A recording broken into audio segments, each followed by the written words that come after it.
first speaker, who is a soon-to-be amazing physician, Kaylee de Tranaltes? Tranaltes? I don't want to butcher it, excuse me.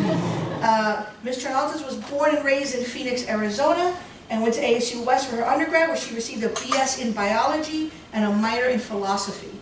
Her talents earned her a position in the prestigious University of Arizona College of Medicine in Phoenix, and this is her words, quote, "Though medical school has been disgustingly busy at times, I've kept up with my hobbies of reading, hiking, and playing the guitar, and binging my favorite TV show, Stargate. I'm very fortunate to go to a medical school that encourages the humanities. I serve as chair of the ethics interest group and frequent our school's book club and art museum tours. I hope to stay in Arizona for residency, fingers crossed, and will be couples matching with my fellow medical student partner, David." That's David. That's David here. So please, friends, join me in welcoming Kaylee. Thank you. Thank you, Dr. Mannanen. I am super excited to be here today. A little bit nervous, but I always jump at the opportunity when I get a chance to talk about humanism and the humanities in medicine, because most of my class, we all got science degrees. And though we come from very interesting backgrounds, not many of us got degrees in humanities at all, not even minors. So I think it's something very valuable, and I hope to prove that point today, but we'll see. Really quick introduction. My name's Kaylee, as Dr. Mannanen said. I'm going to try to use this thing, maybe. Yep, okay, there's my degree. I graduate next year.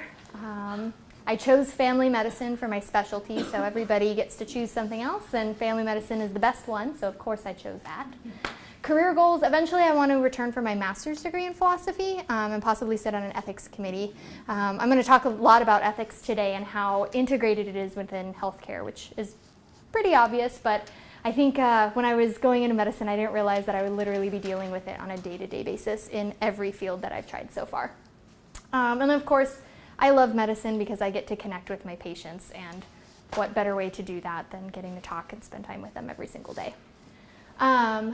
Just a quick outline. This is more for me because when I was writing this entire presentation, I wrote a letter to myself, the medical student talking to the humanities student. I wrote a monologue, which was tragic, and I'm not going to share any of that with you guys.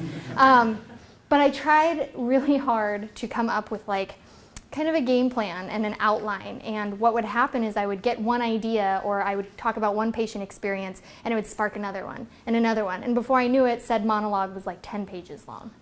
So to keep myself organized, I got my cards, I got my PowerPoint, and otherwise it's going to be a lot of just open conversation, me talking about stories and trying to show you guys how I use humanities every day.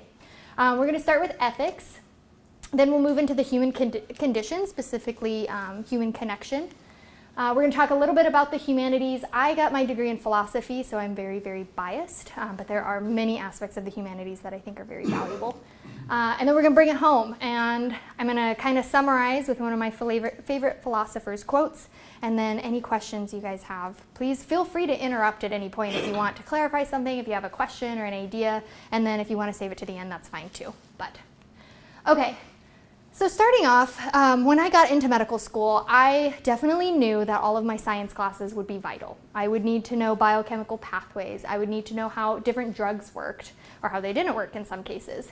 But what I didn't realize is that 90% of my interaction with my patients is actually just a human being talking to another human being, and empathizing with them, and understanding that they're coming to you when they're scared or they're frightened about an illness that they don't understand.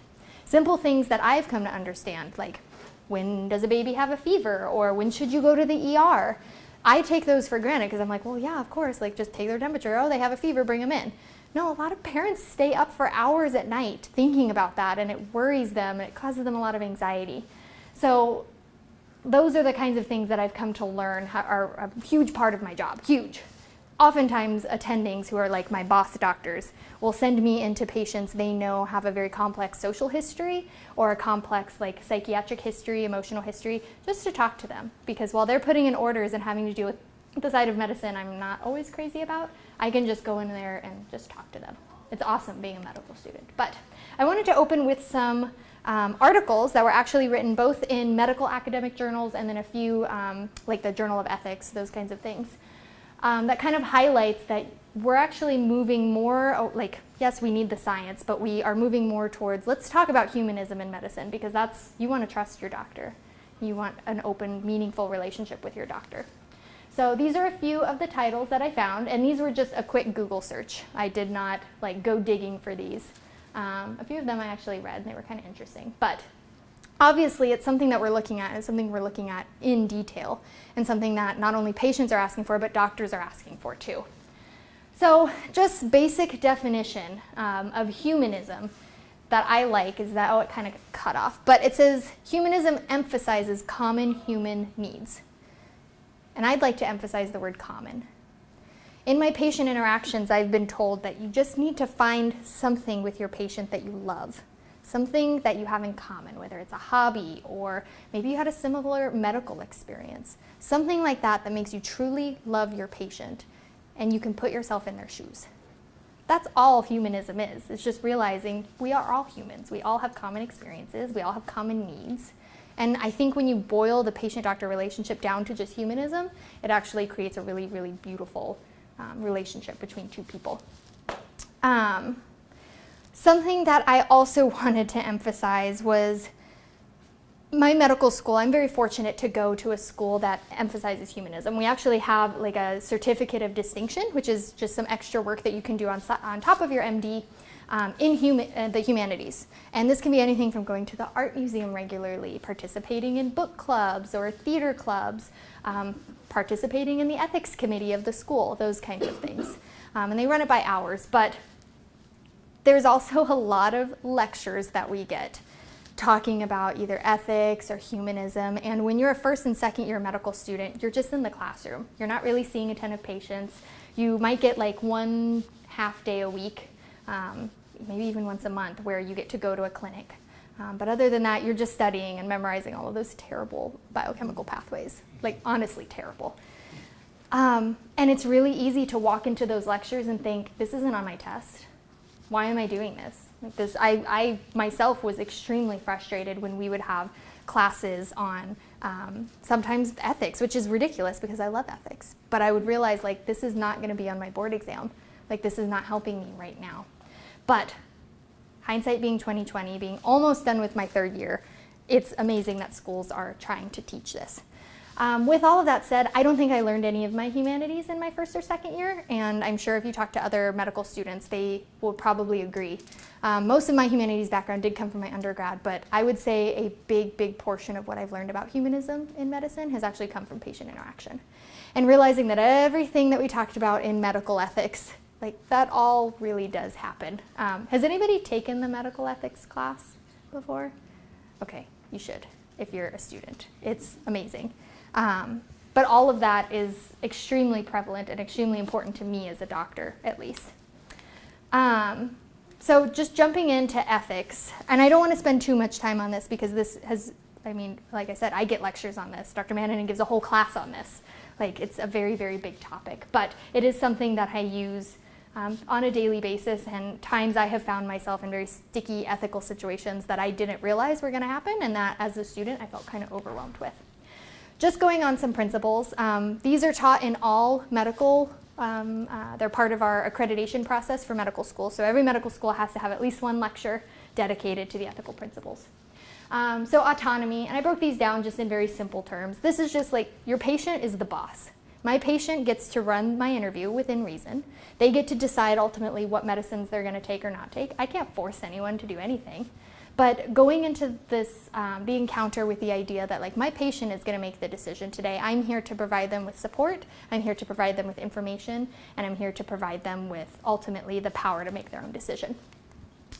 Justice, don't be mean to someone because they don't think like you do, or they look different than you. I can't treat anybody any differently in my career because I don't agree with them or anything like that. All of my patients get fair and equal treatment. That's how it should be.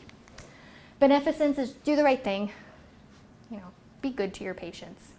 And then non-maleficence is do no harm. Don't choose a treatment that's going to purposely harm the patient. And you would think all of these topics are something that, if I just follow these, if this is my guideline, my roadmap, or whatever, if I follow those, I won't have any issues with patients.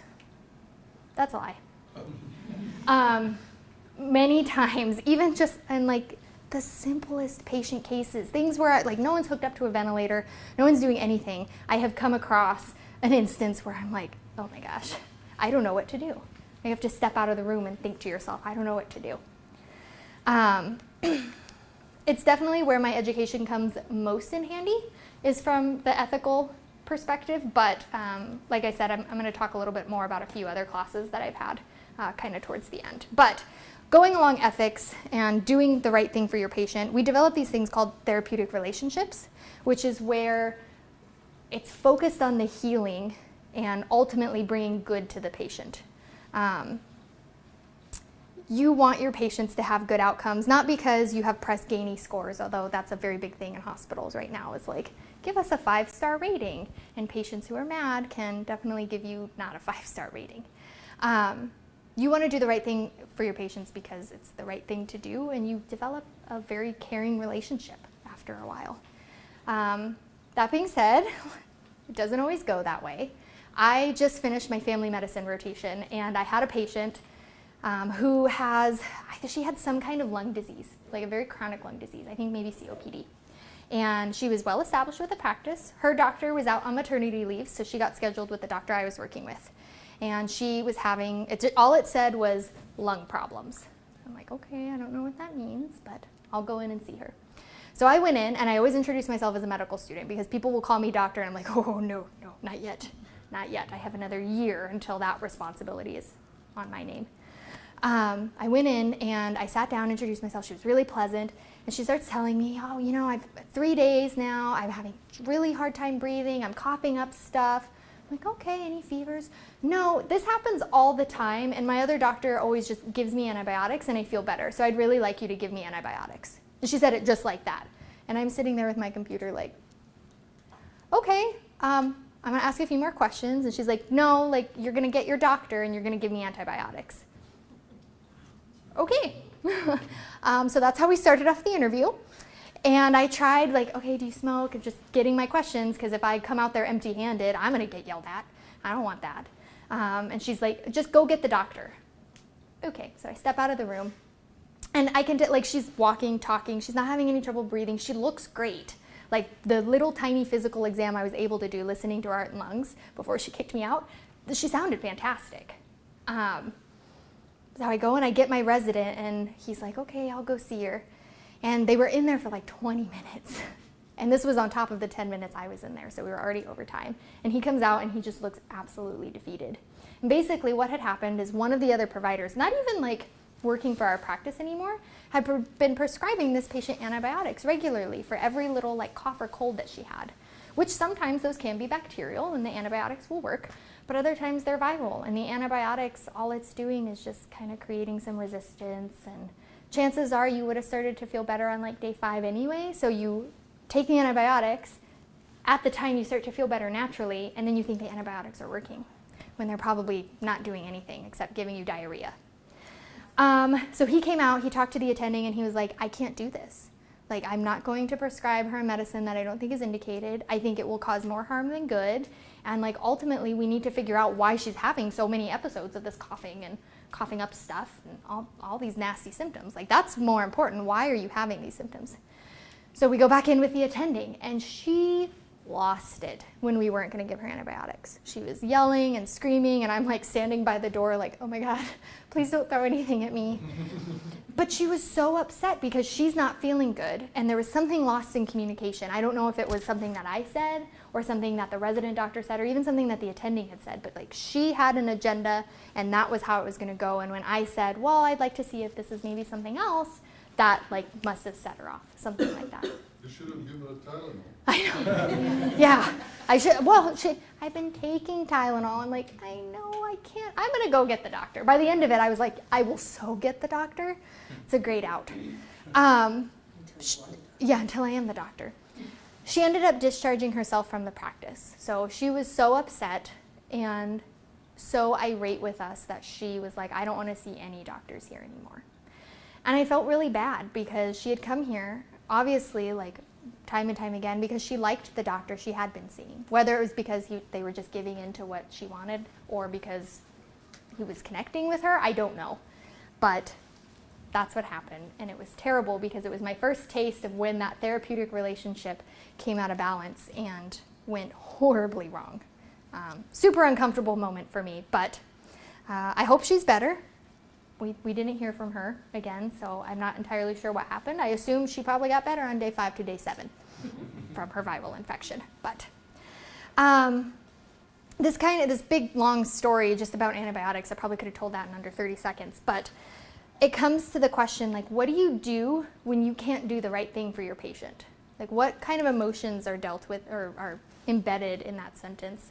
How do you handle not being able to do your job, essentially? Your job is to do the right thing for your patient, and there's some barrier in the way, causing some kind of problem. So, patients have their own perspectives, values, and beliefs on their health and illness, but so do physicians. It's popping up on my end. I don't know what happened. There we go. So do physicians. So, like the antibiotics story, I was able to use my knowledge to figure out, like, oh, it's probably viral, we can wait a few days, this is probably the treatment. But based on her beliefs and what she had looked up and what had happened in the past, she had her own idea. And sometimes these ideas don't really mix, like the antibiotic story. The next picture I have is actually stolen from one of my professors. Our ethics professor is a peds critical care doc, but he got this picture somewhere. He's done a million different things. But I love this picture because when he used it in lecture, I think it was during our second year, very beginning of second year, he just asked, where is the patient in that picture? You can kind of see some feet under his SCDs, which are going to prevent blood clots.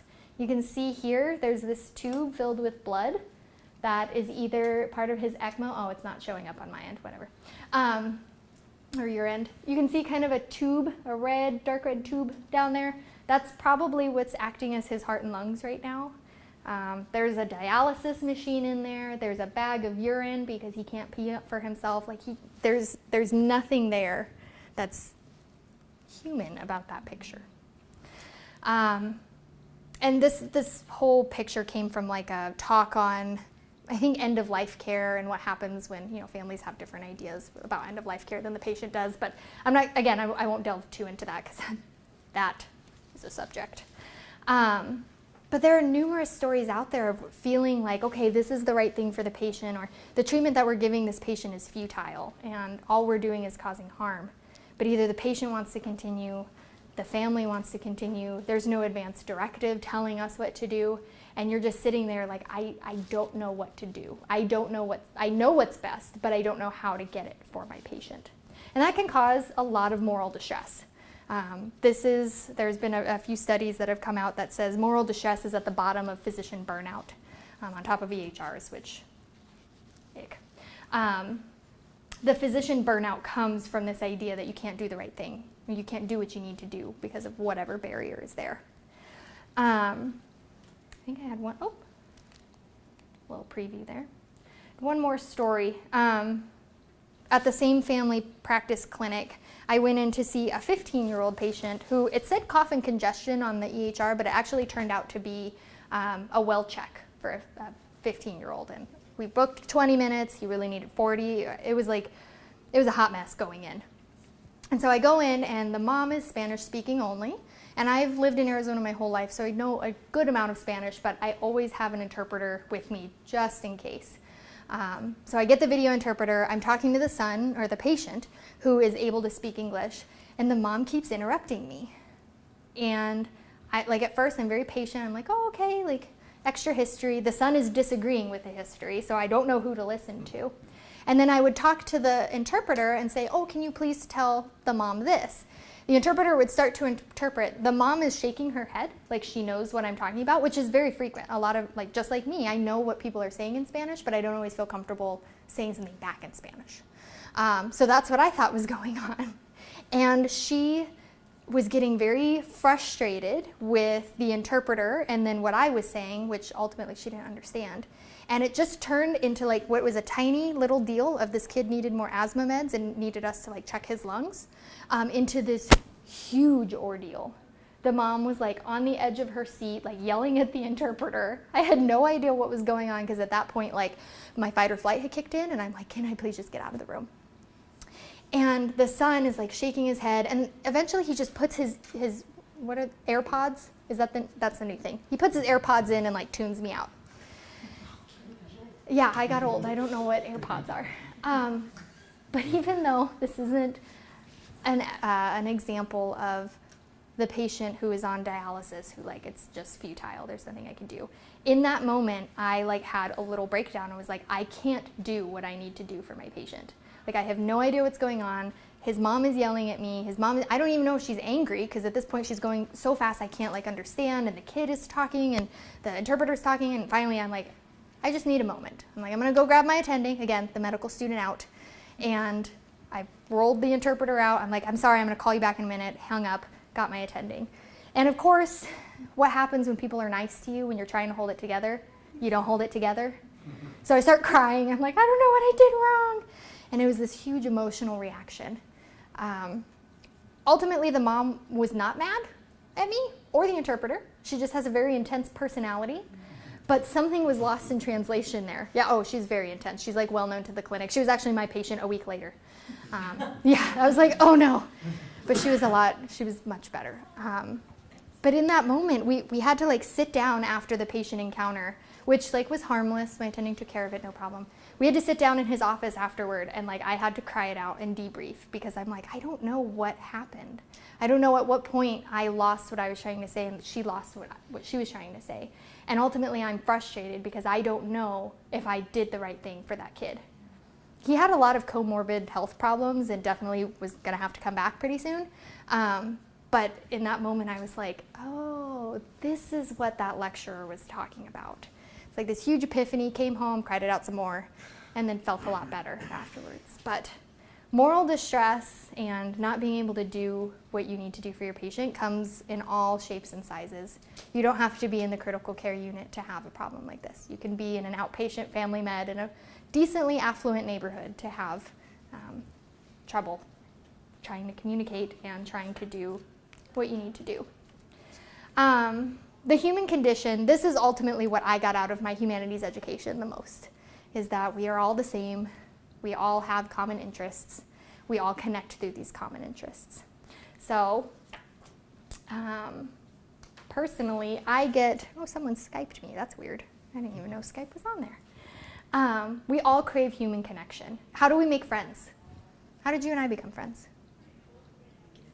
Yeah, we hated Animal Fizz together. We hated it. It was, I don't understand, but that class was just too much. Or anatomy. No, I think it was Animal Fizz. It was anatomy. I didn't like that class either. We all come together over tragedies or celebrations, birthdays, deaths, all that stuff. That all brings us together. But it's really easy to lose that connection when you're just bombarded with lab values and nursing orders and PT orders, and you're in the hospital and you've been there for 14 hours and you're like, is it day, is it night? I don't know. It's really easy to start to see your patients as diseases rather than patients with diseases. It's becoming increasingly analytic. I have so many apps on my phone that let me calculate values. Like, okay, this person has high blood pressure. Well, I checked their cholesterol. Now I need to find out if they're going to have a heart attack in 10 years. What's the probability of that happening? There's an app for it. There are lots of apps. There are numerous algorithms online that help us decide, like, should I x-ray this person's ankle? Like, it might be broken, they're walking on it, maybe not. There's an algorithm for that. And check yes. Okay, if yes, go ahead and get an x-ray, right? Because we don't want to expose patients to radiation. It makes sense. But it's also extremely frustrating when you've been dealing with it for long hours during the day. And me as a med student, I feel like I know nothing. I do know nothing compared to what my attendings know or what my residents know. They're the ones who are awesome. I just get the opportunity to learn with them and to have them teach me one-on-one. They're the ones who are burned out. I'm talking about medical student burnout like it's a huge thing. But one example I have is I was working at the VA and I was on an internal medicine rotation. I got there at 5 in the morning. It was dark outside, it was cold, and I had admitted a patient the day before with heart failure exacerbation. He had just been in the hospital, and he was discharged like 4 days ago. Before even going home, he went to Applebee's and had like the saltiest thing on the menu, which just makes him retain all of the water and makes his heart really, really unhappy. And I'm like, okay, so you're back. That's okay. You know, maybe there was like some loss of communication there or something.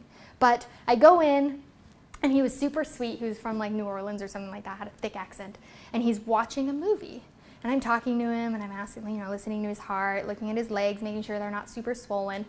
And I look on the screen, and he's watching Stargate, which is my favorite show on the planet. And from that like moment, he became the patient who likes Stargate. He was no longer the guy I was mad at because he had Applebee's on his hospital discharge. When I was I read through his information, we said like low salt diet, it was in there. But he was the patient who liked Stargate. And so that morning I was super excited. I had an attending who I thought was like this really cool guy who really liked medical students and their perspective and interests. Not the case. I presented, and he asked me a question or something, and I was like, oh yeah, we actually like talked about Stargate this morning. It's his favorite show. Completely brushed it off. And I get it. In the scheme of things, like that's not important. But they kept calling him the CHFer in room 8. And they kept calling other patients the asthma exacerbation or the heart attack patient. And I'm like, that's not who they are. Like, this is the guy who likes Stargate. This is a person who has CHF. Like, he isn't CHF. And I just remember being so bothered by it because I'm like, I can't think of these patients as diseases because it just becomes a regular job, and it's not a regular job. Like, I'm helping patients ultimately. One day we'll be helping patients in their like worst times, maybe in their best times. I got to do OB, and that was a lot of fun. There was a lot of happiness there. But reducing them to just a disease, I understand is a coping mechanism, but I think it's really dangerous. And going back to what I said about trying to find one thing that you love about your patients, whatever that is, makes your life so much easier. There was a philosopher, I can't remember who said this, but they were quoted talking about philosophy, saying that philosophy makes it easier for us to understand those with whom we disagree. And I think that's true. Like, even though you don't necessarily like all your patients, thank you. I'm like, I knew, I just read, okay. Even though you don't like all your patients, and you know, they might not be someone you would be friends with if you got to choose. You met them out on the street and became instant friends. Met them in anatomy class, instant friends.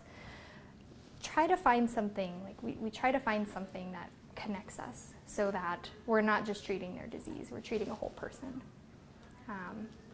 And without getting too much into another tangent, I think at least the feedback that I've gotten is when I take the extra time to connect with a patient, my patients will sometimes tell my attendings about it. Like, oh, she was fantastic. She was so good. She's so smart, all of this stuff. And I'm just sitting there listening like, this is awesome, but we just talked about your holidays. I didn't actually know what was going on with you. Like, I had an idea, but I was really uncertain. And I had to come out and talk to my attending about it. But the patient was like, she's awesome. So just that human connection can really go far with patient encounters. I think this also, at least personally, helps a lot with doctor satisfaction. Like I said, I just got off family med, and everybody there was super happy.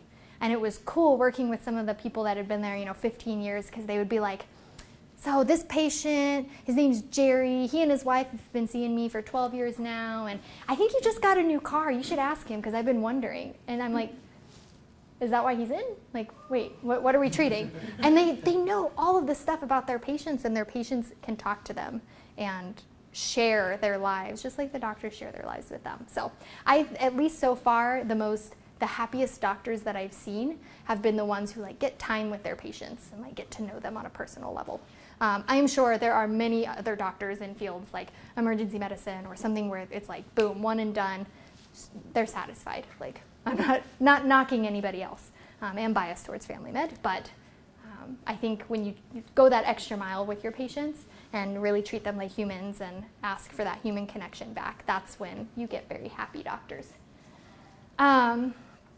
This is something, while I was talking with one of the humanities professors at my school, we just kind of were talking about, like, how do we treat patients? Like, we do want to know what's the matter with them, but we also, when you're looking at their values, you want to know, like, what matters to them.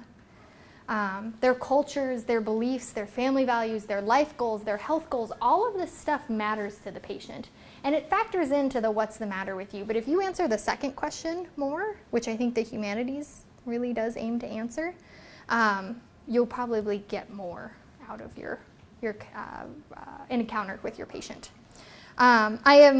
I like telling patient stories, I won't lie, because now I have them, and that's very exciting for me.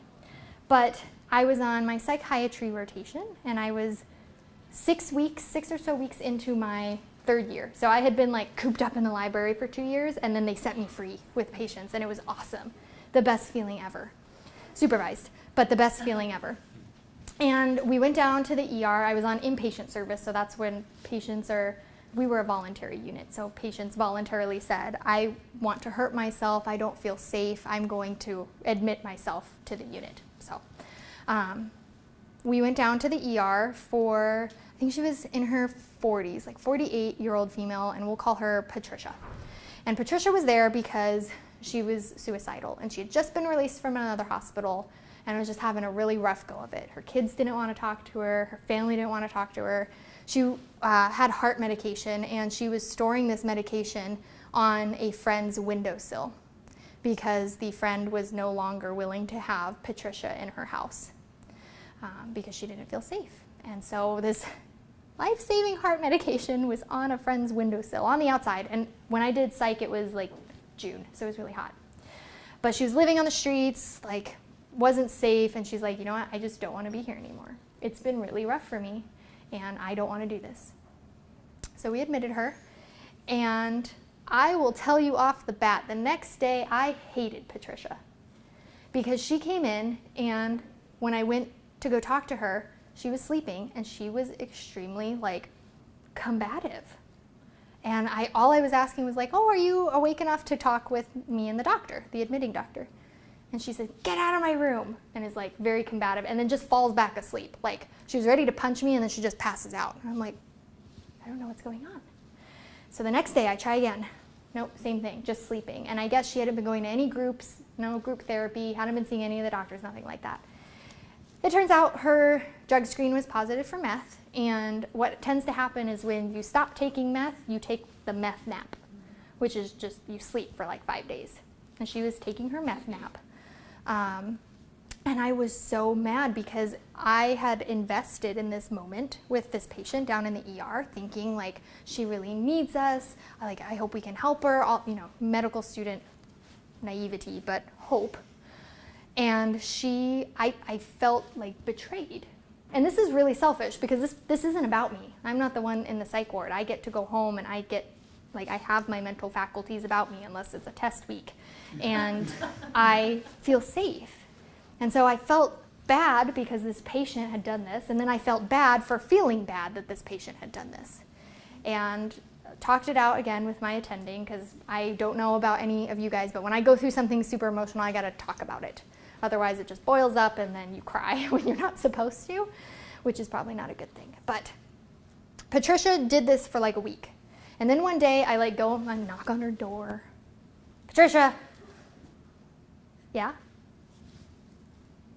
I'm like, are you awake? She's like, yeah, I'm just drying my hair. Like, this is more words than you've said to me than in the entire week. And so I'm like, oh, can you talk to me? And she's like, yeah. She comes out and we go in, they have these little rooms with like windows all around, super like not personal at all, but I understand why they do it. And we go and sit in a room and she's like, yeah, I went to group yesterday. And it was like a totally different person. She was going to group, she was taking her meds, she was feeling it was a huge improvement. And it was a complete 180. And she's like, I don't want to do this anymore. She's like, I was really mean to everybody and that's not okay. And I'm here for help.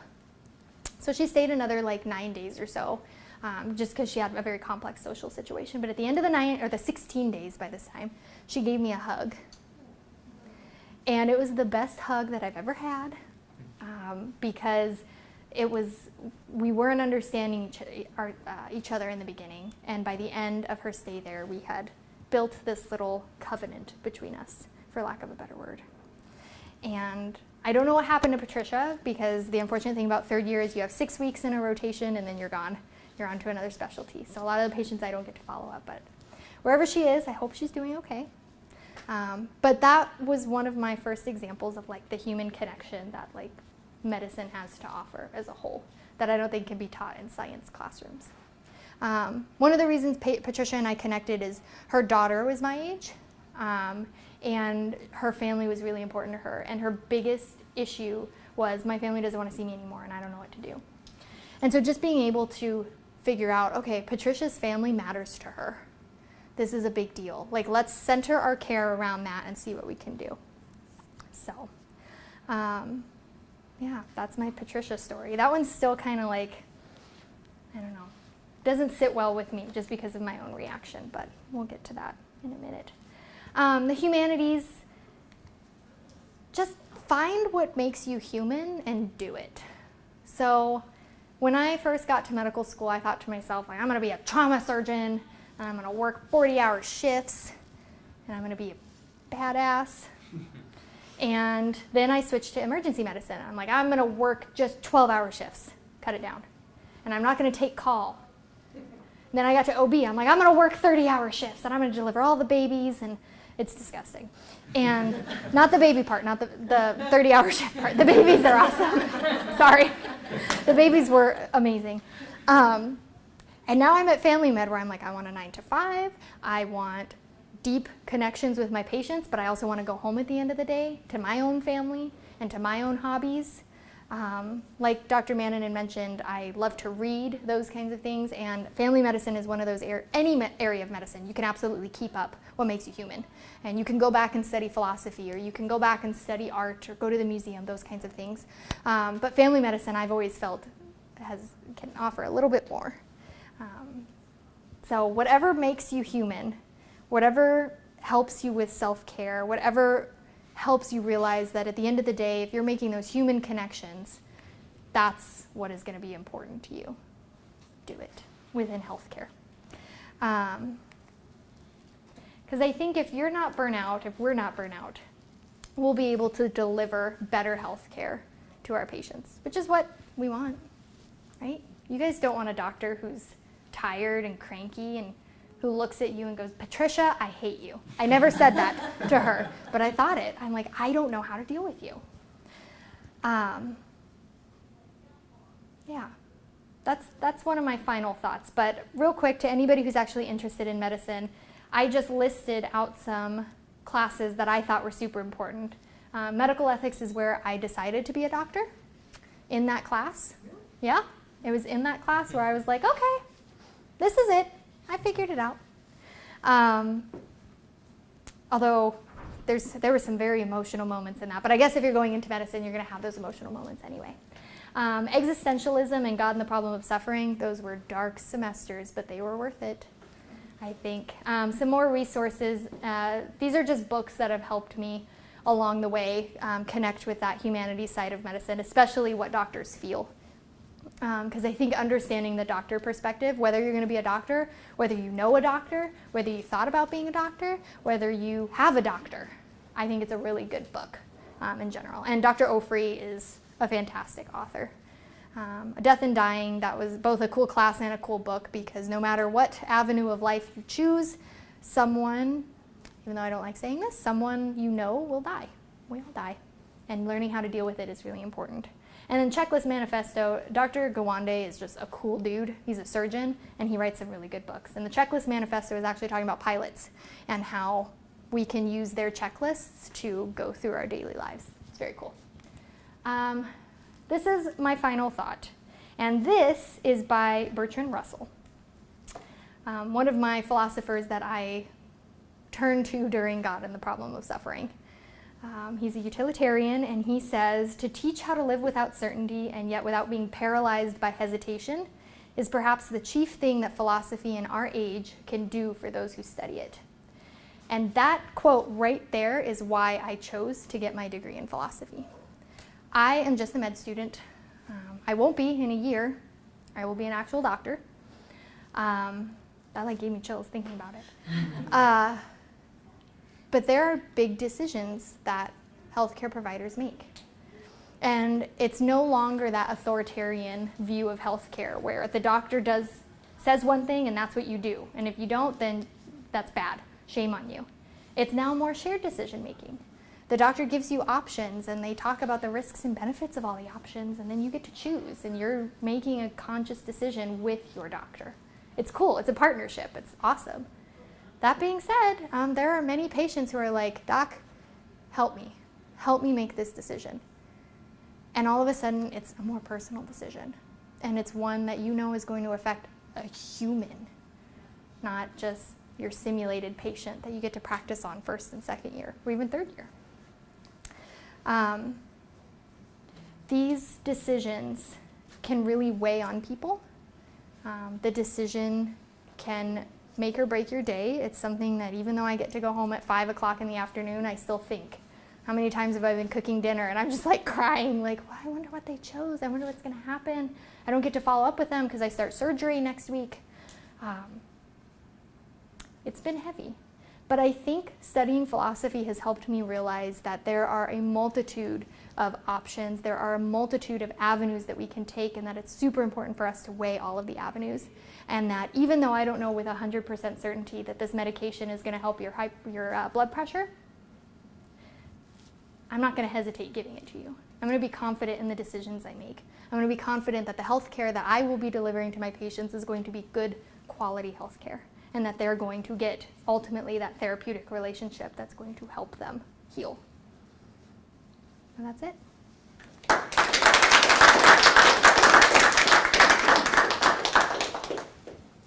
Okay, you guys have any questions? And it can be about anything. I know that was a lot. It's just a stream of consciousness. We have 15 minutes for questions. Or cookies. Or cookies. Or both. So we talk a lot about how the humanities might help the medical profession by getting those who want to be physicians to confront their own biases. Oh yeah. Biases against working class patients, patients of color, women that have shown up in the way, particularly I think it's the case that there are beliefs about who feels more pain, who asks for pain medication, a kind of instinctive negative response, and a certain kind of patient who asks for pain medication. So I'm just wondering whether any of your lectures in medical school have been about bias and how to tackle bias. Oh yeah. No, they absolutely have. We have a dedicated lecture series that we get. It starts the very first week of first year and then goes through actually till fourth year. We, even though we're on rotations, we do come back for a period of 1 to 3 weeks at a time to have those lectures. And yes, we do tackle bias because it is rampant in healthcare. It's easy to fall into those traps. I fell into it with the Spanish patient who I couldn't understand. She wasn't understanding me. I had to take a step back and be like, wait a second. If this patient was not who she is, would I be treating her differently? And the answer was yes, I probably would have. And so our classes do aim, or our school at least, and I actually think most schools, because it is part of the accreditation process, they do really try to help with biases and, again, just taking that step back and thinking, okay, if this situation was different, if this patient was different, how would it be playing out? Or why am I feeling biased? That's a big question that they try to get us to answer is why do I feel this way? So yeah. I'm not touting my school, but it is a pretty good one. You better have some bias. Yes. Can I ask you a question? Yeah. So, as someone that chose ultimately the sciences for, what would you say to the people in charge who are pushing STEM, at the expense of cutting all the humanities programs? How do you think your education would have been different if you had been to a school that was heavily STEM and say, but we don't have room for history, literature, or philosophy, or religion? Right. Well, I wouldn't have gotten into philosophy at all, just to start out. But I think there have been times in my medical school education where the science aspect has been pushed extremely hard. Board exams are one of them. The way board exams work is in your second year of medical school, you take your first one, and that score determines what kind of doctor you're going to be. Super high scores, you can do things like ENT, you can do ortho, interventional radiology, those kinds of things. Lower scores, family is on the lower end now that I think of it.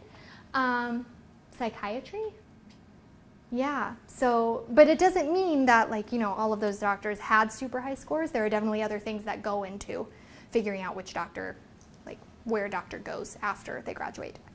But there have been times where that's the only focus, and you feel like you're being told if you don't get the good grade on this biochem exam, you're going to fail step 1, and you're not going to be able to be the kind of doctor you want to be. And that right there, I think, is why the humanities need to be more integrated, because there are people I know who got really high step 1 scores who I would not let touch my dog. I will be completely frank. I don't think that the exam, my school knows this, I'm not saying anything new.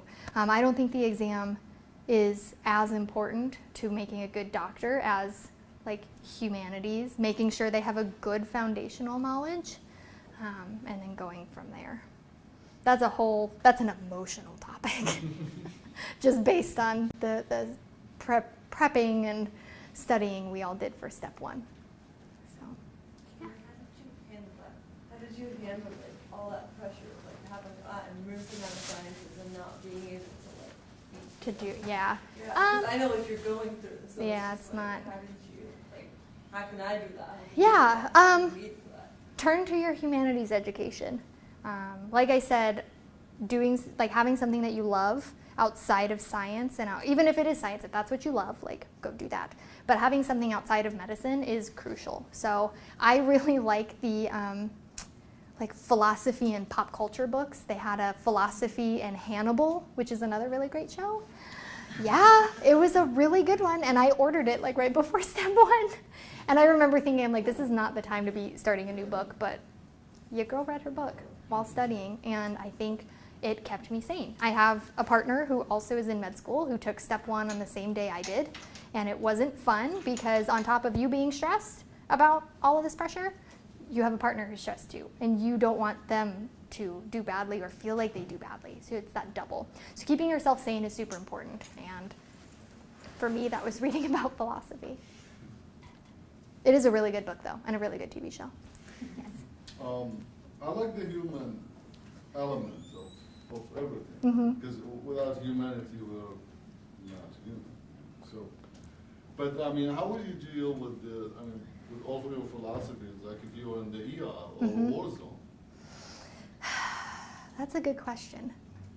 Of course, I do. It's very good.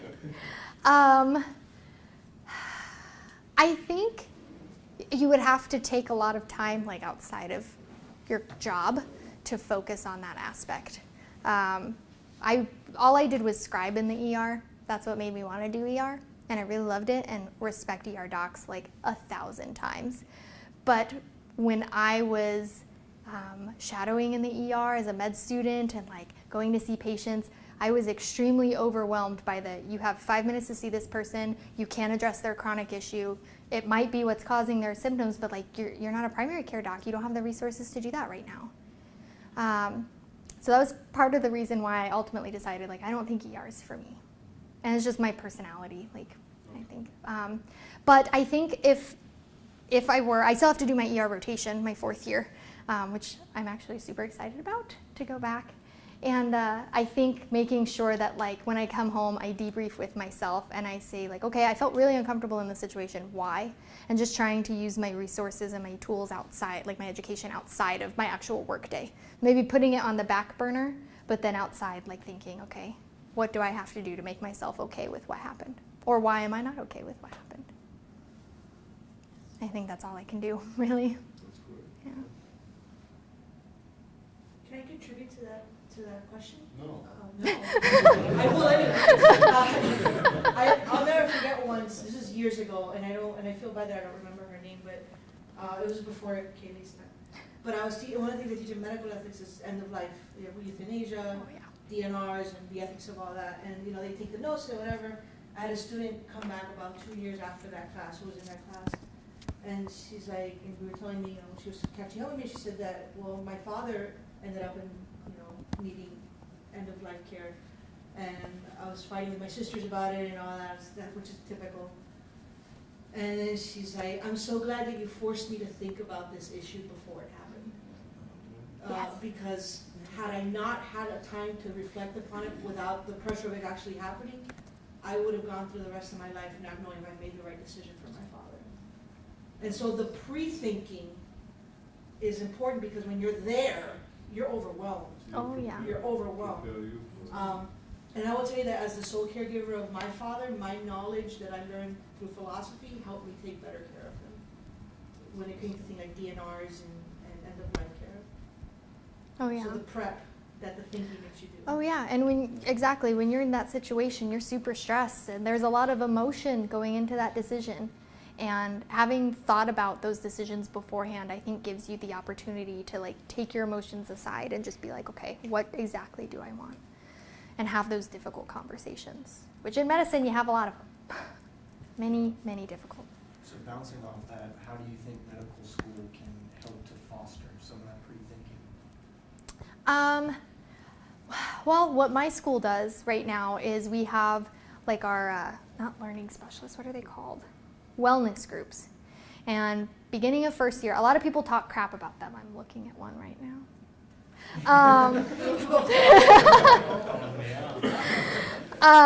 Because at times they're a little too much. But your very first week of medical school, you are assigned to a group of like 8 to 10 of your first year classmates. And what's happened is the class above you and above that, they've also been assigned. You're all given a color, go team dark purple, and you come together at these at meetings. They're mandatory, you can't get out of them.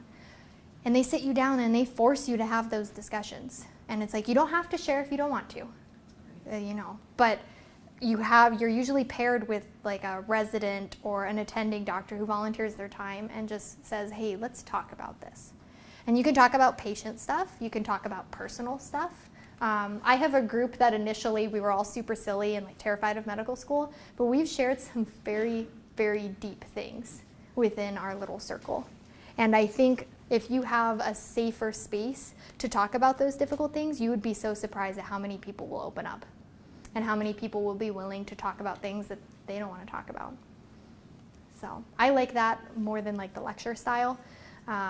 But first year they did make the groups a little bit excessive.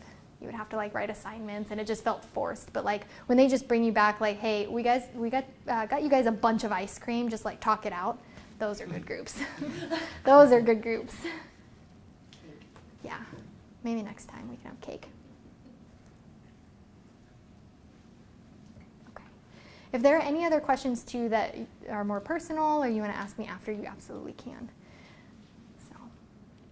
Can we join in thanking our speaker, please?